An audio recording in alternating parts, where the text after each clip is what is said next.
on that too. Yeah. I would come. Father's Day, listen. By the way, speaking about Midge's father, you're that as well. I was at the Hungarian Foundation the other day. I was looking at all these photographs. The last picture on the wall, there was a picture of the Kara Nemeth Orchestra. And there, holding his violin, was Midge's dad, who was the violinist and guitarist and maraca player for the Kara Nemeth Orchestra. I saw him play all those instruments. So you're thinking about your father today, right? You're thinking about your father. You're thinking maybe he was a musician. Maybe he played the violin in an orchestra. You're thinking about that today. Maybe he's died. You're remembering him today. Maybe your dad was shop steward at Permacell Products and scoutmaster leader here at the church, and you'd still see him in that uniform with a Philmont patch. You're thinking about your father today. Maybe your father was a mason. Maybe he was a construction worker. Maybe he was a trucking businessman taking coal to different houses throughout New Jersey and working for Rutgers. Maybe your father raised insects. You know, I know somebody whose father raised insects. I'm not going to embarrass that person. Made a lot of money on that, right? Raising insects. It's a good job. Maybe you're thinking about how he raised those insects and gave them to research. Maybe your father runs an auction. Maybe your father's going to run an auction and sell a Corvette. Maybe your father's going to give your grandfather a Corvette on Thursday. Yeah, what a father that is. Maybe your father's a computer programmer and is an expert with computers. Maybe he's a cabinet maker. Maybe he's a clergyman. Maybe he worked for Ford. Maybe he came from New York. Maybe he traveled here from Hungary. Maybe he came from India. Maybe you don't see him very often because he's way over in India. But he's here now. But you're thinking about your father. One of the most meaningful services I ever participated in is the one at Franklin Cemetery, Memorial Cemetery, is the Memorial Park, they call it, but it's really the cemetery. It's not the park. They don't play volleyball there. It's called what it is. It's a cemetery. And when you come into the chapel, and they have the catacombs of all the tombs for people who are in the mausoleum, there has to be 1,000 people buried all around you, and you have a memorial service. It's a very moving experience. So we're thinking about our fathers. Then we're thinking about being a father. Oh my gosh, the responsibility, what you have to do and try to be a father. Now, a father has to bring the children. They have to be attracted to him. He has to be open enough so that the children feel open and can talk to him and be kind of a respected, high-respected friend, and at the same time be an authoritative figure. Not an easy balance to keep. And so you have to attract the children. About a month ago, I heard about 3 months ago, I heard a story about a minister who actually got fired. He was a part-time minister, and they fired him. Well, that's why I look at it. They kind of say they just didn't continue his contract. And I happened to see him at a meeting. He was outside giving out pamphlets or something. And the first thing he said to me, "I got fired, Joe. They fired me. Yeah, they fired me." A couple of months went by, and the man was always on my mind. I really felt bad for him. He was a member of our presbytery. And he just kept coming to my mind. God was telling me, call the guy, call the guy. I called him up. I said, I just want to see. He said, what do you want, Joe? I said, I just want to see how you are. Well, that was like the most meaningful thing I could have done. Little tiny thing. He said, I got fired, He started to do that. And when that was all over with, you know what he said to me? Very seriously and somber. You're the only person from the entire presbytery that called me to see how I am. Well, I went to the presbytery meeting last week, I guess it was, and Margaret was with me, and I said to Margaret, watch, I'm going to tell you something. We're going to sit down to have our meal, and I'm going to make a prediction. I told her the name of the gentleman, I don't want to mention his name. I said, I'm going to tell you, this gentleman's going to come in, make a beeline, and sit right across from me for dinner. How do you know that? I said, I know. You watch. Well, didn't we sit down? I had my usual dinner, cookies and fruit. That was a good joke, but that's what I ate. Yeah, cookies and fruit. I wasn't sitting there 5 minutes, and this man that I call, boom, right across the table from me. Why?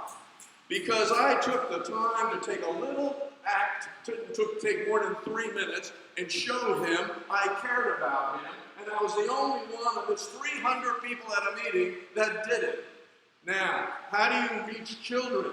You do the little something that shows them you care about them, and then they're going to be following you around everywhere you go. Because all they want is your love. So today, as fathers are thinking about things, and somebody once said, 100 years from now, it will not matter what kind of car I drove, what kind of house I lived in, how much money I had in my bank account, what clothes looked like on me. 100 years from now, the world may be a better place because I was important in the life of a child. Important in the life of a child. And we do it when they're young, because the time comes when they are molded and they are who they are. Like that one person once said, I took a piece of plastic clay and idly fashioned it one day. And as my fingers pressed it still, it moved and yielded to my will. I came again when days were past. That bit of clay was hard at last. The form I gave it, still it bore, but I could change that form no more. Then I took a piece of living clay and gently formed it day by day and molded it with my power and art, a young child's soft and yielding heart. I came again when years were gone. It was a man I looked upon. He still that early impress bore, and I could change it nevermore. The centurion came to Jesus, and if my son is sick and dying, he had faith. Fathers, you have to have faith. You have to take it to Jesus. He said to Jesus, my son is dying. Can you help me? Can you come to my house? Jesus said, I don't go to your house. You have faith. He's healed. When he got home, he said to the people, what happened? Your son is healed. He got healed the very moment Jesus spoke the words of healing.